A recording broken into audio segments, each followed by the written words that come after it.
Hello everyone, welcome back to my channel. Today's case is about a 17-year-old girl who was found dead under mysterious circumstances in her school premises, which happened in Kallakurchi, Tamil Nadu. Before me telling you the details of the case, let us go into the video.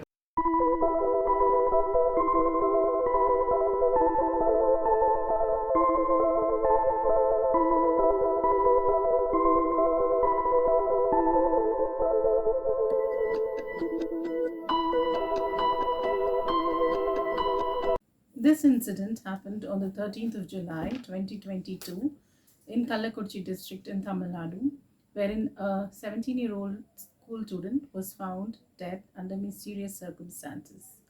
What exactly happens is what we are going to see today. The child was found dead in her school premises on the 13th morning by one of her school wardens, and she was immediately rushed to the hospital. And on the way to the hospital, the mother was informed that her child had jumped from the third floor.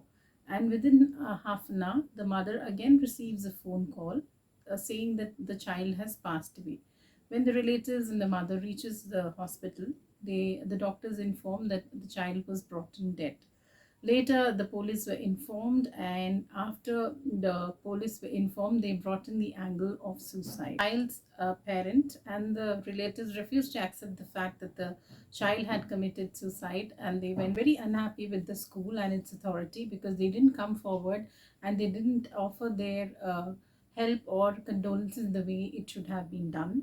And also there was various other circumstances which led to their protest, which they did on the Salem Chennai highway. What exactly happens? And later the police came to the spot and they said that they recovered a letter in which the child had written a suicide note, wherein she informed that she was being harassed by her two teachers, her chemistry and mathematics teachers, who had humiliated her in front of her friends, and she somewhere felt very humiliated, and that's why she's taking this drastic step. And what exactly happened is what the mother really wanted to know, because she said that her daughter had informed a few days ago that she was coming home that weekend, that is on the Sunday, and she refused to accept the fact that her child could commit suicide.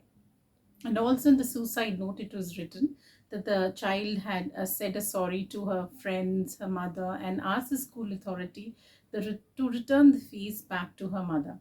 But the mother said it could not be possible for my child to do it because she was a happy child and she can never take such a step.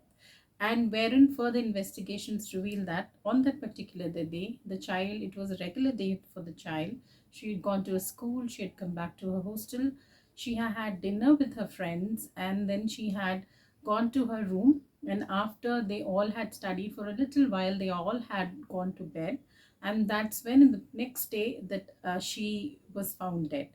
But what is the mother is the mother's allegation here is that when they told her already, it was in the morning, 13th morning, that they informed her, but it was in the autopsy report revealed that the child had died much earlier.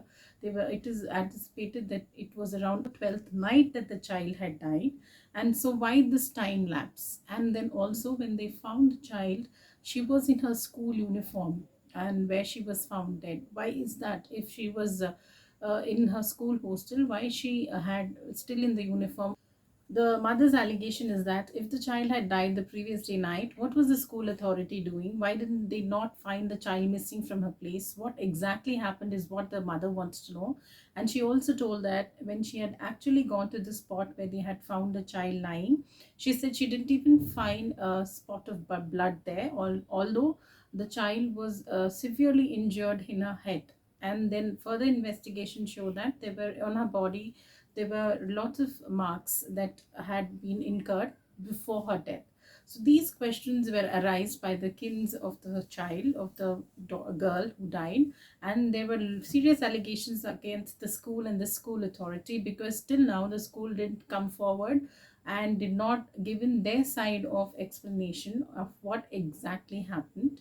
And from where they said that the child had died, the CCTV was not working there. So again, in a girls or in a ladies hostel where exactly so many children are there, it is the duty of the school and the school administration to take care of the safety and the security of the child. So this was another serious allegation, and also the mother told that previously in that school another boy had died in the same way, and the police later told that it was another school boy who had killed that boy. So when and again investigations and revealed that there were around 6 to 7 mysterious deaths which has not been confirmed as yet by the police. So these are the allegations that has been put forward by the mother of the girl, and the police has a different angle to the story. But there are certain things which also makes us think, because the mother was not allowed to go into the child's room, the mother was not allowed to take her belongings, wherein it was the police who went into the room and brought her belongings and gave it to the mother. And it was the police who had throughout convinced the mother that it was a suicide. And somewhere the mother's allegation is again that the letter that was found, it was not the handwriting of her daughter. So like that, there are a lot of allegations and there are two sides of the story. And what exactly is happened and what happened on that fatal night, the investigations are still on. There are a lot of mysteries, there are a lot of things that are coming up, and a lot of protests are happening, though it was intended to be a non-violent way. But on Sunday there was a big mob protesting.